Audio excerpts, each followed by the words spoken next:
By design and by dictum, we tend to freshen up the pictures quite often because, and not just on this story, but just in general, we tend to change the pictures on an ongoing story often because we know that if you come to our website at 10 o'clock in the morning and you see a story, it's a big story, and you see the story, and it's the headline and it's a picture, and you read it, and then you come back 4 or 5 hours later for whatever reason, and it's the same headline and same picture, even though the body of the copy may have been updated 100 times, you're going to look at that and go, well, I already read that story.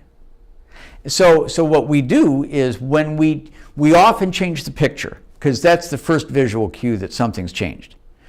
We often change the headline, because and not just willy-nilly. We change the headline when something needs to be changed and said.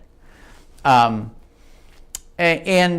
we do that intentionally to keep things as fresh and make it as easily a visual cue for people to understand that the web desk is working the story and there's something fresh that you should read.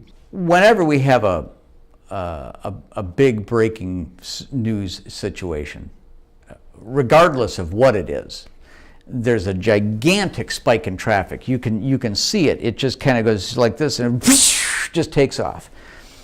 And sometimes it takes off and comes right back down. But in this case, it took off and stayed.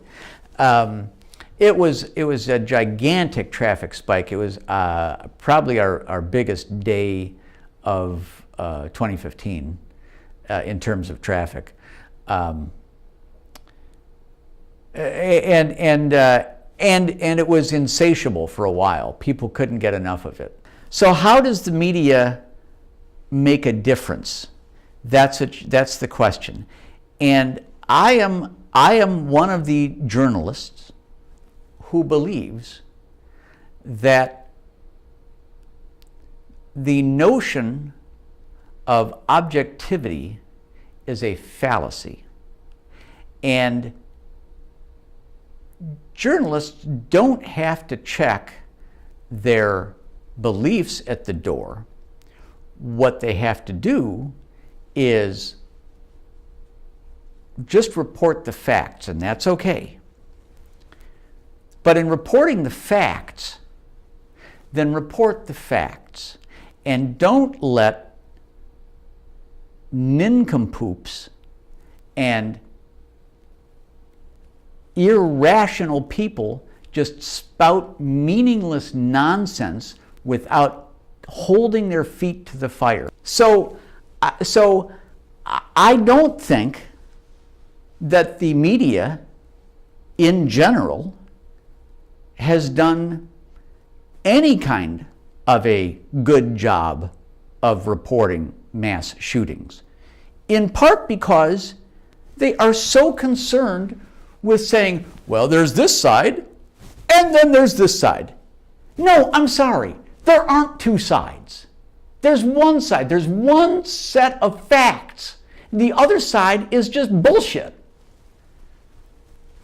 And if we really are the fifth estate, if we really are the guardians of democracy, if we really are not just an arm of the police, if we really are not just a mouthpiece for the government, then we have to say, I'm sorry, you're full of shit. Pardon me.